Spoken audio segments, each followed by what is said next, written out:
Chapter 8. A male servant welcomed Teo to Aberley and ushered him into a room abuzz with the animated chatter of POP drinking as they mingled. Ra looked for Vanessa but couldn't see her. Everyone was dressed in fine and seemed completely at ease in the grandiose setting. Enormous HNG from the ceilings and festive swathes of holly and ivy decorated their bay windows. Waitresses in frilly white caps starched aprons wove through the room balancing silver trays on their fingertips. One stopped to offer canapé, which he accepted with a glass of wine and made as if to mingle at flower arrangements or gazing at paintings until his relief appeared. She wore a midnight blue sequin neck dress that clung to her body all the way down to her ankles, where the material spread out in a hiding her shoes. She hugged him in greeting, which surprised him. "Come. Meet my family," she said. First, she introduced to her grandfather, who had difficulty hearing but spoke at length about India, and when Vanessa was able to make him understand that Teo came from Nigeria, his eyes lit up as he launched into a series of stories about Lord Lugard and their family ties. Vanessa kept muttering Apollo jigs for her grandfather's unabashed support of THC British, but Teo didn't judge the old man for his colonial fervor. He was simply a man of his times. And it was clear to Teo that he was generous at heart. They moved on to talk to Vanessa's mother, whom Teo found charming and strikingly beautiful, too. She chatted to him at length about Nigeria, saying how much SHT missed their country and its people, and wanted to know how he found England. If the evening had ended there, it might have been a perfect party for Teo, but meeting Vanessa's father was definitely less than enchanting. It didn't help that one of his South African friends mistook Teo for a servant. The meeting with Vanessa's best friend also seemed odd. Vanessa had described Jane as shy, but Teo had the strangest feeling that she was deliberately flirting with him whenever Vanessa wasn't around. But perhaps he was only imagining it. Sometimes shy people could be socially awkward, he reasoned. At any rate, Teo was glad when the party was over. Vanessa had told him beforehand that he could spend the night at her grandparents' home and ale evening. He had been dreading sharing with one of the South Africans. As it turned out, he need not have worried. The house was big enough for him to have a whim of tea. The room was large with beautiful antique furniture but no fireplace. So Teo was thankful for the woolens he had brought along to wear beneath his pajamas. The cotton pajamas were hardly appropriate for winter, but his mother had sewn them and he treasured them, even though their green and white stripes, colors of the Nigerian flag, had faded to lime gray. He also wore two lamb's wool cardigans, an extra pair of socks, some gloves, and his baliol scarf. He did a few jumping jacks to get warm and then sat down with the intention of writing to his father. Stared at the paper in front of him, knowing exactly what his father would like to hear, but delayed while his mind wandered back to thoughts of Vanessa. At least her mother seemed to like him, so that was a good sign. She had loved the thorn carvings and sherry he had brought as gifts, making room to display them on one of the tables. "Isn't he delightful?" he overheard her saying to her husband, who of course would not have thought the same. In which case, Teo muttered aloud, "I had better stop thinking about his daughter." He stood up and, still feeling cold, took the blanket from his bed and wrapped it tightly around his shoulders. He removed a glove and wrote their date, remembering that this time last year he had been with Christine. He had not spoke here to her for several weeks but knew that she and Ike would be spending the holiday together. Dear Barbara, I am writing this letter to you from Aberley, the family home of a fellow student. I've learnt that it is the custom here for contribuces to be given names. Theo paused, considering what to say next. The words fellow student made Vanessa sound distant, but he knew father might still question it. The fact that his son had not written for several weeks, plus sudden mention of a woman, was likely to signal something, even though, for the moment at least, the relationship been quite innocent. They had seen each other several times over the holidays, but all that had taken place was friendly teasing and the normal flirting. However, if Theo were being honest with himself, there was something more. The fact, for example, that she had been on his mind for much of their night and that he had cared about what her family thought of him must mean something. No, he was pleased, also, that her friends Mayhew and Charlie were not there. Miss Richardson is a student at Oxford who is interested in Africa and has invited a group of us to her grandparents' home for the Christmas celebrations.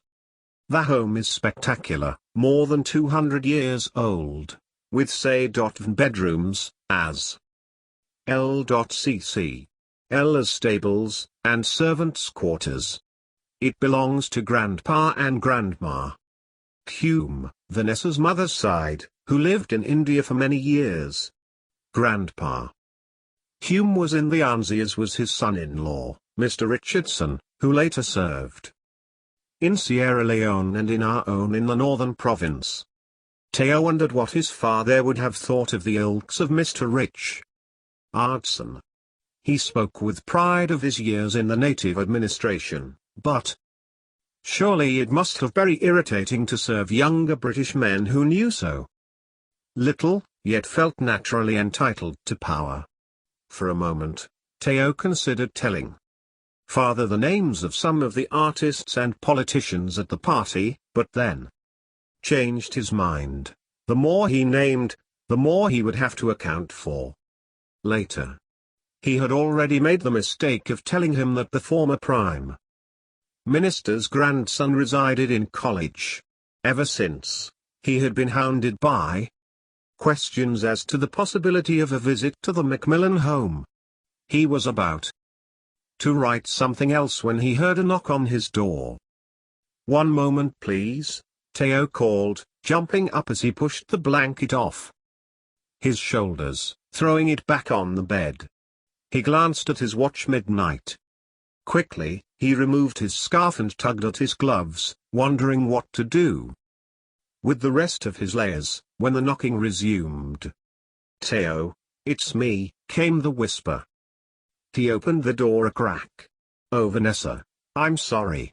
I didn't know it was you and—" He opened the door wider, wondering if he ought to ask her to wait while he changed, but what would he change into? He had no decent pajamas, not even a dressing gown, which made him realize why he ought to have heeded the British Council's advice on clothes to buy for England. Vanessa still wore her lovely dress, now discreetly covered at the neck by a mohair stole. "Can I come in?" she whispered again, pushing her face closer. Yes, of course.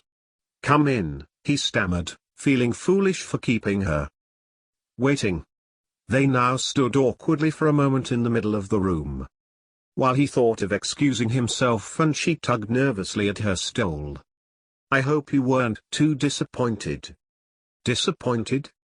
Well, it's just that my father, especially when he's with those friends, can be dreadful." "Don't worry." He smiled. "But come. Please sit." He pointed hesitantly to his bed, which somehow didn't quite seem the decent thing to do, but it was the only place to sit apart from the chair cluttered with his things. "Please, sit." He straightened the blanket. If you'll excuse me, I'll just change into something more appropriate. No, really, I mustn't disturb you, and I see that you're working. Teo watched her as she moved back towards the door, stepping daintily so as not to make a noise on the floorboards. He guessed from the way she wobbled on her heels that she was not used to them. Tall women rarely wore them. He smiled as she tried, unsuccessfully, to creep gracefully away until he remembered his own fluffy, green slippers bulging at the sides from the extra layers of socks. I must look ridiculous, he said, abandoning all thoughts of a change now. You look perfectly handsome, as always, Teo. She smiled. And you, Vanessa, look like a lady of the night. Eh, what? No, I'm just being silly, he said, laughing. Please stay. She sat on his bed. And he moved the chair from the desk, placing it near the bed. Seriously though, you look lovely tonight, Vanessa. I mean, you always look lovely, but tonight even more lovely if that's possible. Oh, Teo, stop. So, he said. So, she answered. I'm just embarrassed by my father. We all get embarrassed by our parents. It's normal, Teo said. Besides, if were your father, I think I would be wary of any young man near me. F. Well, I'm sure your parents are wonderful, Vanessa replied. Will you tell me about them? She wanted to know about his mother, and so he told her what he thought she would find interesting about her profession as a cloth trader. And what does she look like? He replied that his mother was slender and that she routinely wrapped towels around her waist to make herself look bigger, which made Vanessa laugh. Skinny, he had to explain, was not considered beautiful, and then he remembered having seen Vanessa with a towel wrapped around her waist too, at Charlie's. He reminded her, which made them both laugh. He was enjoying telling Vanessa about his family and found it easy to talk to her because she seemed genuinely interested in what he was saying, even though she didn't understand everything about where he came from. She was so far removed from his culture and so intrigued by it that Teo felt no need to embellish his childhood as he had sometimes done with Christine. He even felt comfortable enough to admit that his mother was one of several wives. "4?" Vanessa repeated. "I'm sorry, I didn't mean to sound surprised." "No, you mustn't apologize. It's permitted, and when my father became a Christian, well, he couldn't easily change his marital status." "And did you live together in one place or in different locations? Do you mind me asking?" He didn't mind because he liked the fact that she wanted to learn more, except that now she was looking puzzled. "I was just thinking," she explained, "that in one sense, you could argue that polygamy is not terribly different from people here in England marrying, divorcing, and then remarrying, only in one situation the marriages are simultaneous, and, in another, consecutive. But do you think your mum's happy? I mean, to have other wives around? Am I asking too many questions?" "No, not at all," he smiled. "Yes, I do think my mother is happy. She's certainly very independent. In fact, you could almost say she practiced a form of polyandry because she left my father for a time to be with another man. It was when I was a boy, so I don't know the full story, but a year or two later she returned to my father. Maybe it happened because my father decided to make their family Christian.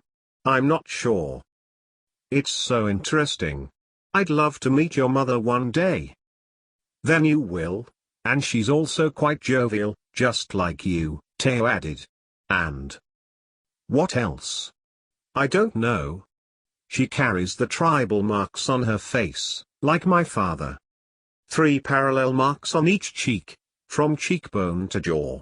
What are you thinking? He asked, watching her smile lift in its sensuous way, a little higher on one cheek than the other. Oh, just that you will marry someone like your mother, because isn't that what they always say? That a man looks for someone like his mother? And a woman? Does she look for someone like her father? He asked, mildly alarmed as he considered Mr. Richardson. I certainly won't. At least not someone as conservative as my father. All this time she had been tugging at her hair so that now most of it had fallen in loose curls onto her shoulders, and more than ever Theo wanted to touch her. He moved from his chair to the bed, close to where Vanessa had slipped her feet beneath the blanket. Almost wish that my mother had the polyandry option that your mother had, Vanessa added, looking more serious.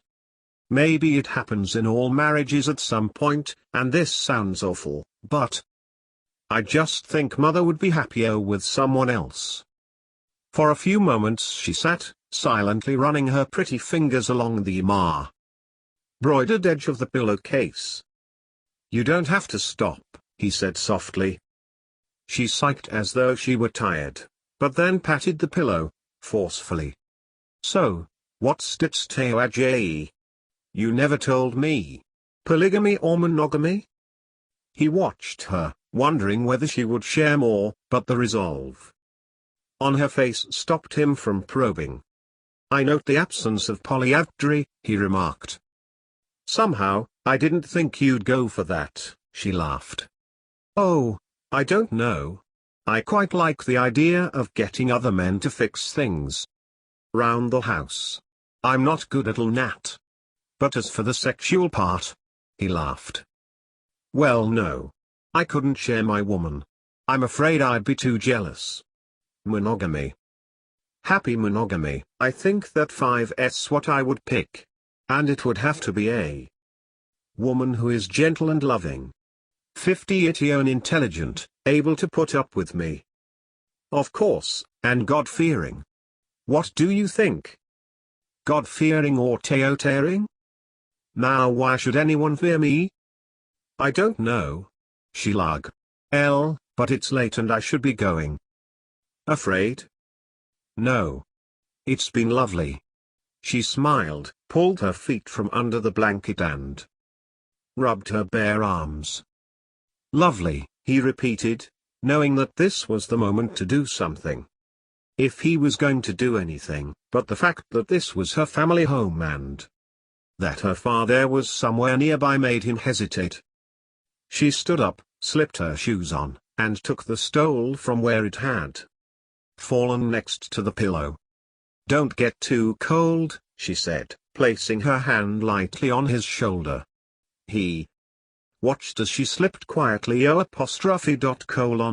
the room and tiptoed down the hall. What's wrong with you? Teo muttered to himself, slowly closing the door. Oda. He cursed himself in Yoruba,